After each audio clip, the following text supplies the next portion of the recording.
debate, Senator Galvez. Colleagues, I rise to speak to motion 78, not to encourage to vote against it, but hoping that you will agree that something as important as repealing or adopting a harassment policy should be a matter of energetic debate in this chamber. To reach a workplace free of harassment, we need both a dramatic change in culture and the implementation of policies and codes that are grounded in strong ethics. If we succeed, we would honor our promise to contribute to a real modernization of the Senate. Those that have read the new policy with attention will remark that for the first time, a Senate policy explicitly states that the process provided to deal with harassment will not apply during parliamentary proceedings where parliamentary privilege applies. The other chamber, answering to the same request imposed by Bill C-65, amending the Labor Code, did different. Former Senator Lillian Dick had initiated an important inquiry into the question of senator-to-senator harassment after her complaint against the chair of the committee was rejected by Senate administration. We then learned other complaints had complaints rejected. In launching her inquiry, then Senator Dick stated, and I agree with her, and I quote her, "While the parliamentary privilege of the harasser is taken into account to protect them, that of the victim is overlooked.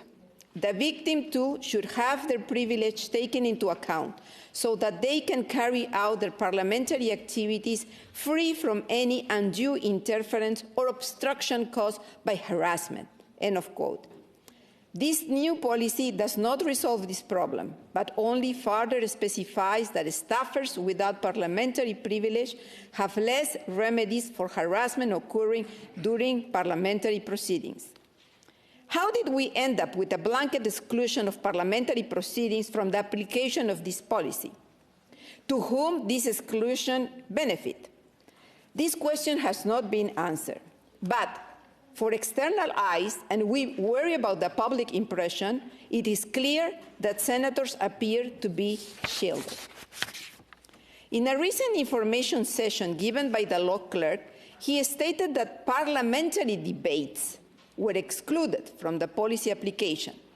But it is common that committee chairs invite analysts and clerks to committees' debates for clarification, for reminding rules, to state consensus, or even contradictions. Are they protected by parliamentary privilege? Of course not.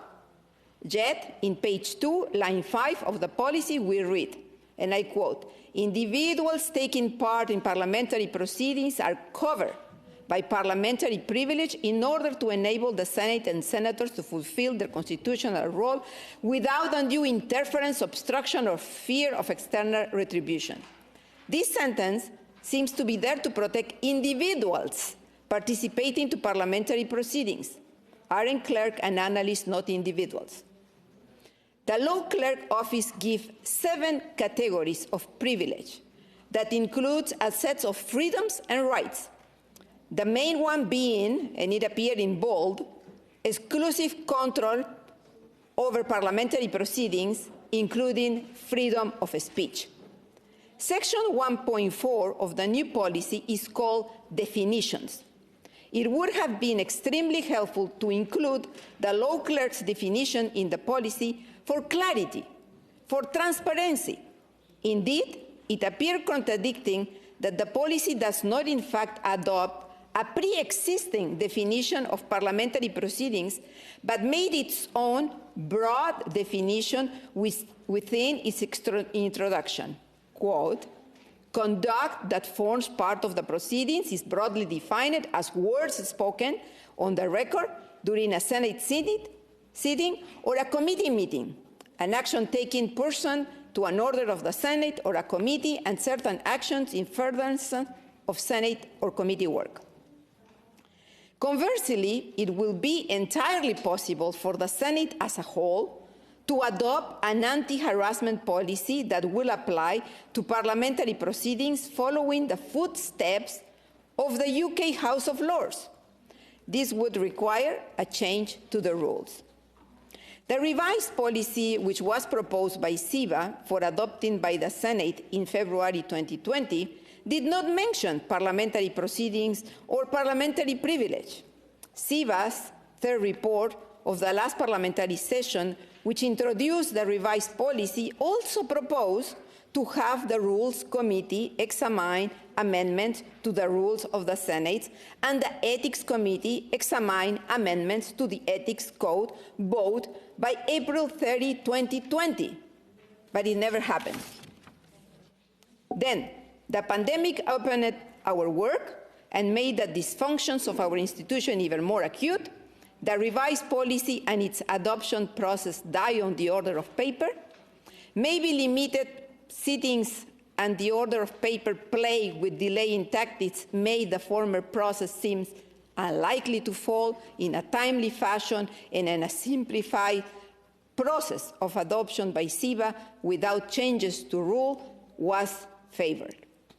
The downside is that it had to be tailored to the jurisdiction of SIVA, which cannot regulate the proceedings of other committees. Had the policy been adopted by the Senate as a whole, we could have decided to make the policy applicable during parliamentary proceedings and protect everyone from harassment at all times in reality. Colleagues, I fear the price to pay for the timely adoption of this new policy was a very limited application for it. This is problematic given the ordinary rules of the Senate and that are ill-fitted to effectively deal with harassing or violent behavior.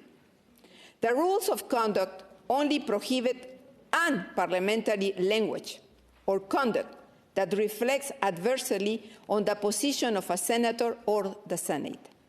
The tools available, points of order and questions of privilege, have not stopped bullying in the Senate so far and have caused further delays to our important parliamentary work.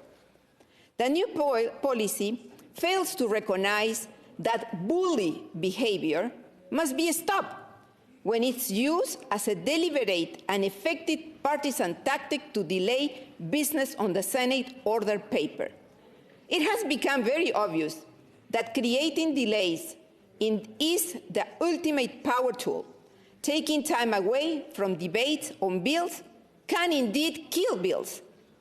And what we have observed is that those who oppose progressive initiatives for laws to recognize the rights of indigenous people, from laws to protect the environment, or debates to deal with the harassment problems of the institution itself, will use bullying as part of their tactics to delay and defeat.